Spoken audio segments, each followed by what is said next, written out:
Bonjour et bienvenue à notre balado « Le cinéma, c'est au cinéma ».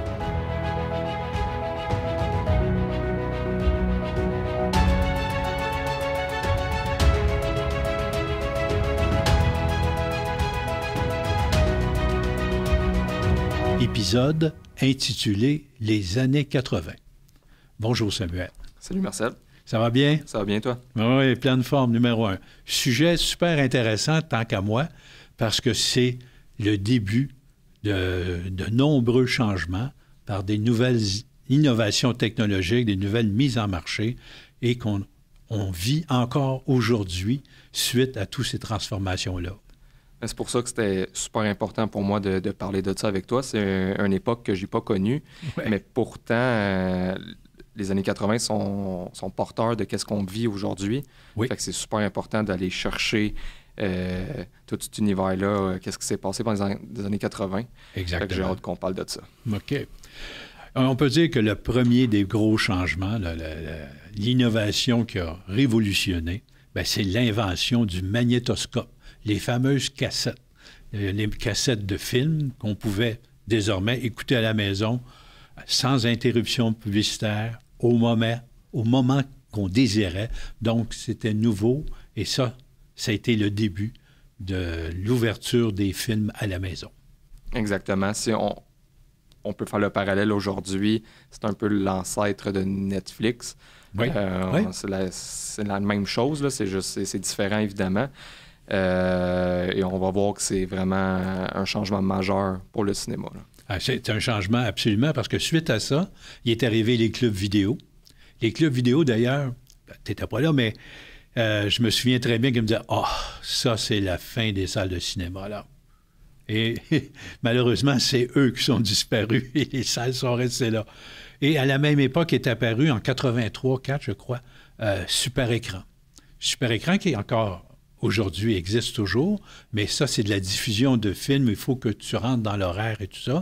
Mais c'était une autre façon de faire. C'est de la TV payante? C'est de la télé payante. Okay. Exactement. C'était un nouveau système où, effectivement, là, on commençait à payer pour voir des films.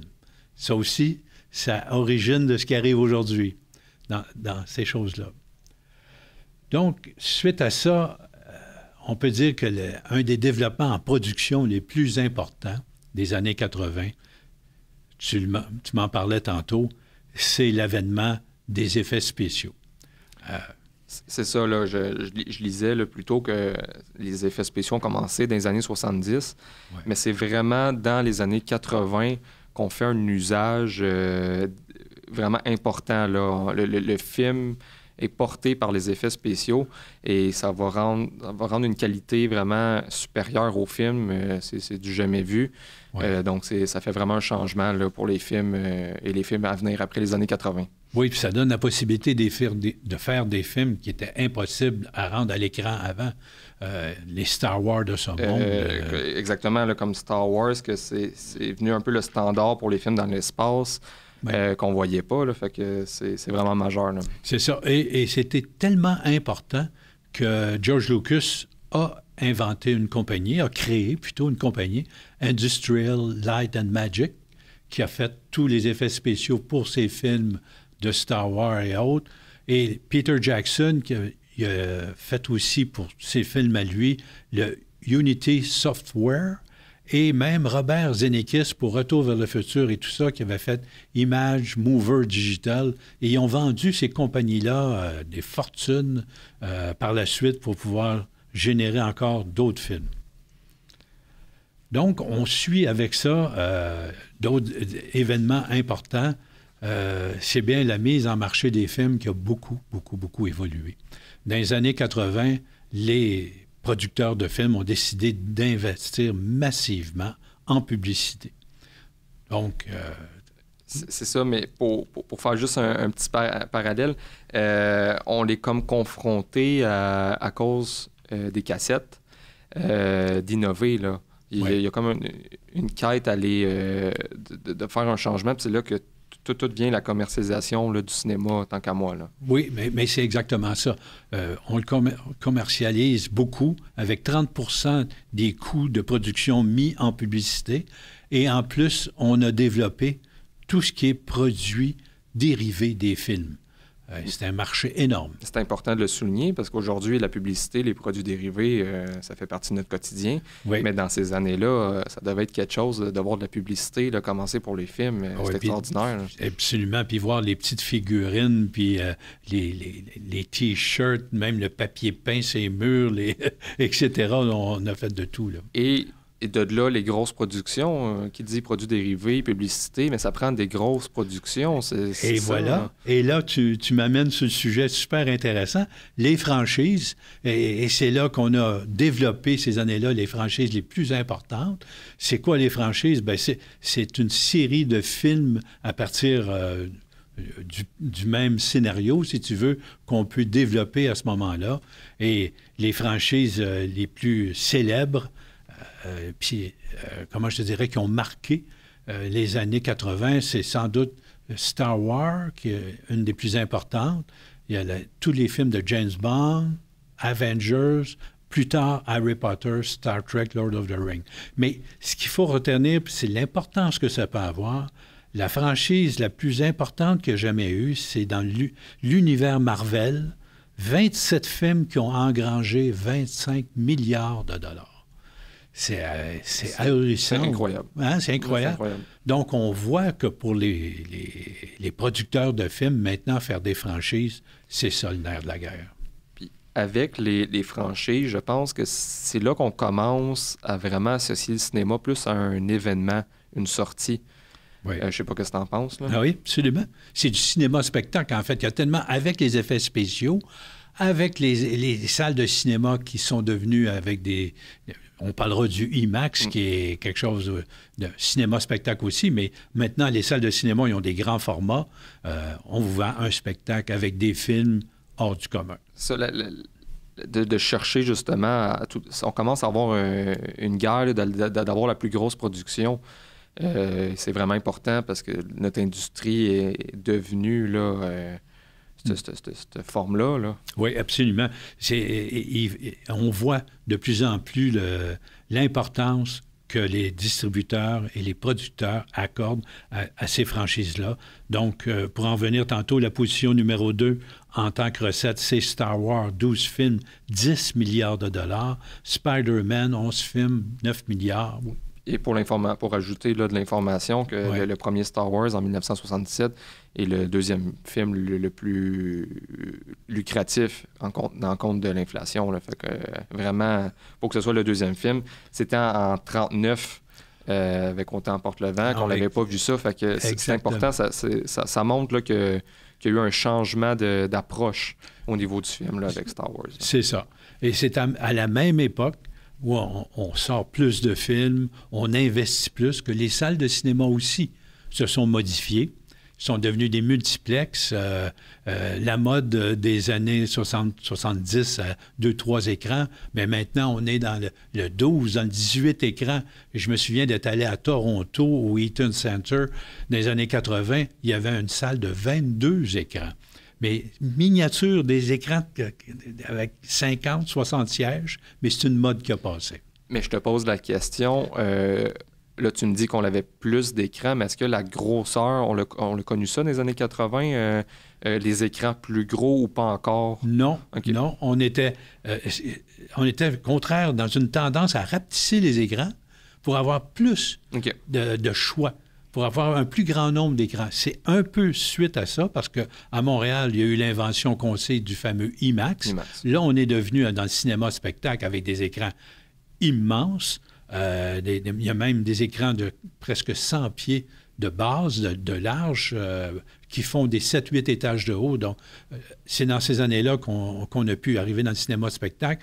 Et suite à ça, avec la technologie numérique, là, les salles plus conventionnelles, on peut arriver avec des écrans comme vous avez présentement le cinéma ISX, avec des écrans immenses. Bon, ça, c'est la technologie numérique qui a rendu ça possible. Mais dans les années 80, malheureusement, c'était encore à l'époque du 35 mm, et on sait qu'il y a une limite physique à 50 pieds de large. Après ça, le grain sur l'écran est pas durable.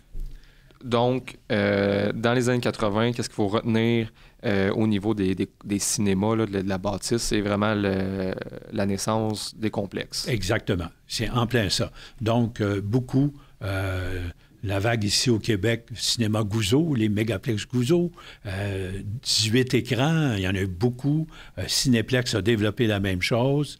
Donc, c'était la nouvelle tendance avec des sièges en gradin. C'est la première fois qu'on voyait ça. Avant, c'était des planchers en pente. Maintenant, c'était comme des escaliers avec des sièges disposés à l'intérieur de ça. Donc, on change. Les cinémas sont plus grands.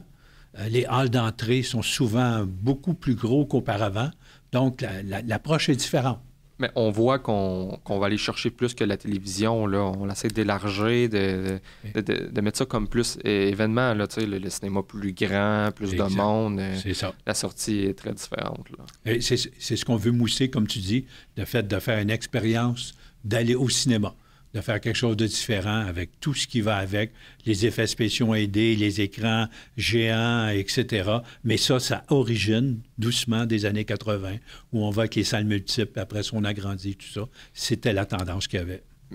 Mais qu'est-ce qui me fascine, pour ça que je trouvais le sujet tant intéressant, c'est qu'on a vraiment un changement de consommation avec les salles de cinéma entre les années 70, 80, puis le plus qu'on monte, ça montre vraiment l'évolution là, de qu'est-ce qu'on a aujourd'hui et comment c'était avant. Fait que c'est ça que je trouve intéressant. Là. Oui, puis le fait d'avoir beaucoup de salles, ça a ouvert du produit beaucoup plus. Donc, ça donnait la chance d'avoir un peu des films pour enfants sur un écran, adultes pour l'autre, du produit européen, du produit québécois. Donc, ça donnait une chance d'avoir une meilleure offre. Donc, les gens allaient en plus grand nombre aux salles de cinéma. Si on prend dans des villes de région comme on est ici, ça a explosé l'exploitation en salle de cinéma dans ces années-là. Entre 1970 et 2000, c'est une augmentation faramineuse parce qu'il y a beaucoup plus de monde qui allait au cinéma qu'auparavant. Après, ça a décliné un peu par la suite, mais de cette période-là, c'était les années d'or, si on veut, de l'exploitation en salle à ce moment-là. Mais j'ai une question pour toi, Marcel. Oui. Est-ce que c'est un peu le début des films qui durent moins longtemps en salle? Donc, on cherche plus à aller mettre plus de films par mois, tandis qu'avant, dans les années 40, 50, 60, les films duraient longtemps en salle. Fait est-ce que ça découle de ce changement-là? Oui, t'as un bon commentaire, t'as parfaitement raison. La durée d'exploitation, c'est ce que tu parles. Exact. Et effectivement, ces années-là, dans les années 70-80, on pouvait garder un film à l'affiche pendant 6 mois. Même à Montréal, il y a des films qui ont duré pendant 1 an.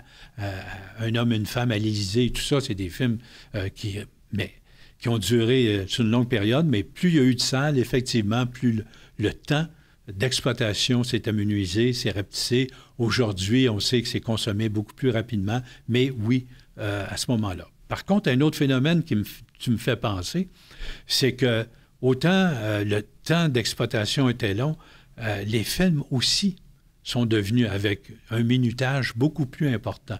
Dans les années 60-70, un film de 90 minutes était la norme. Ce qui fait qu'on avait des programmes doubles en région. 2 programmes à l'affiche. Et ça s'est arrêté dans les années 80 avec le fameux E.T., où il y avait tellement de monde, où c'était impossible. Donc, on a arrêté, dans notre cas, à faire des programmes doubles. Puis les films sont maintenant de plus en plus longs. De 2 heures à 2 heures et demie, c'est fréquent. Donc,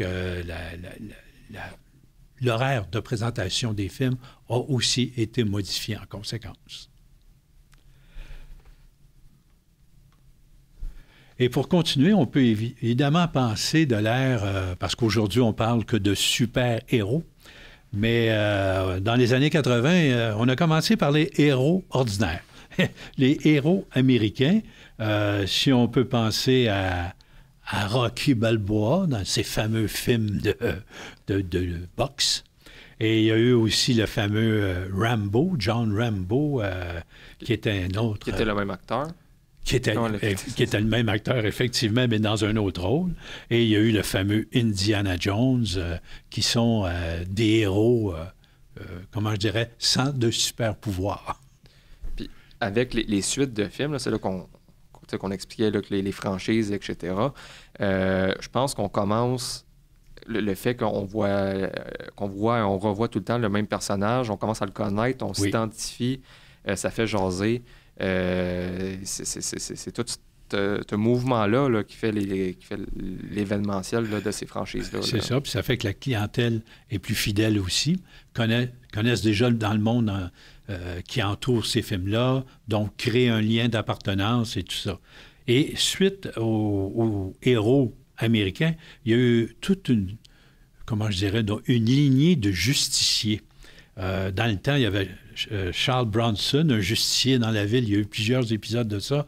Et il y a le fameux Clint Eastwood dans L'inspecteur Harry, qui effectivement en a fait plusieurs d'autres. Bruce Willis dans Le piège de cristal 1, 2, 3, 4, 5. Donc, c'était l'ère des justiciers. Bien, c'est important d'en parler parce qu'on s'en souvient pas forcément, mais aujourd'hui, on dit oui, il y a beaucoup de films de super-héros, mais c'était un peu la même chose, là. C'était juste différent, comme tu dis, des justiciers, mais c'était tout le temps la même chose. Oui, à la base, ça se ressemble beaucoup, effectivement. Il volait plus bas, mais c'est un peu ça. Et suite à ça, il y a eu aussi toute une période où il y a eu des films à catastrophe de toutes les couleurs. Donc, on voit qu'il y a des vagues de genres de films qui sont imposés avec le temps. Les films d'horreur, exactement. Comme tu dis, le genre de films évolue. C'est ça. Oui, puis les films d'horreur, je sais si... je me souviens pas, Jason, combien de films il y a eu là-dessus, des suites. Ça aussi, c'est une franchise avec l'autre, la fameuse griffe, là, Freddy Krueger. Là, Freddy, oui. C'est ça, là. Donc, il y en a eu là-dedans aussi, effectivement, dans toute une période de franchise, même dans les films d'horreur. On voit que c'est très, très important et c'est marquant. Donc, on regarde un peu l'ensemble. On a fait, mon Samuel, un petit peu le tour des années 80 et avec toutes les interactions que ça a aujourd'hui. Je sais aussi que tu reviens juste de Ciné-Québec, un événement très important pour le cinéma québécois. Qui ne s'est pas fait depuis 2 ans, malheureusement, à cause de la pandémie. Le dernier était en 2020. Je suis très content d'y avoir été pour une première fois. Oui. Vraiment, c'est le fun de connaître son industrie, de mettre des visages. Qu'est-ce qui est le fun avec le cinéma, les propriétaires et tout le monde. C'est un bel univers. Hein? On peut interagir sur plein de choses. Puis surtout, je suis content d'être de la relève. C'est pas beaucoup de relève, fait que je trouve ça fait spécial. Je me sens bien là-dedans. Je suis très content de pouvoir prendre la relève là, éventuellement. Là. Absolument, c'est ça. Et Ciné-Québec, bien, c'est aussi la chance de débuter l'année cinématographique québécoise en montrant les films qui vont arriver bientôt. Et je pense que ça augure un 2022 intéressant à partir de ce que tu as pu visionner déjà. C'est ça, c'était mes premiers visionnements. J'ai eu la chance de voir Norbeau et Confession. C'était très, très, très, très bon. Fait que c'est le fun de connaître son cinéma québécois, vraiment. Là. Oui, parce qu'il faut le dire, ça fait la différence. Et d'ailleurs, c'est pour ça qu'on n'en a pas parlé pendant les années 80 en ce moment, parce qu'on voulait consacrer un épisode au complet au cinéma québécois. À partir des années 80, on s'est rendu compte en faisant des recherches que là aussi, il y avait des changements importants et profonds qui sont faits autant en production et des nouveaux réalisateurs. Il y avait des nouvelles vedettes qui ont pris l'affiche. Donc, des changements profonds et importants dans le monde du cinéma québécois. On doit consacrer un épisode au complet qui suivra pour voir l'implication et l'évolution du cinéma québécois au travers du temps. Donc, c'était plaisant encore une fois de faire l'épisode avec toi. Et on se retrouve bientôt pour un nouvel épisode du cinéma québécois des années 80. Je te remercie, Samuel. Merci à toi, Marcel. Et puis, on se retrouve bientôt et il ne faut pas oublier, le cinéma, c'est au cinéma.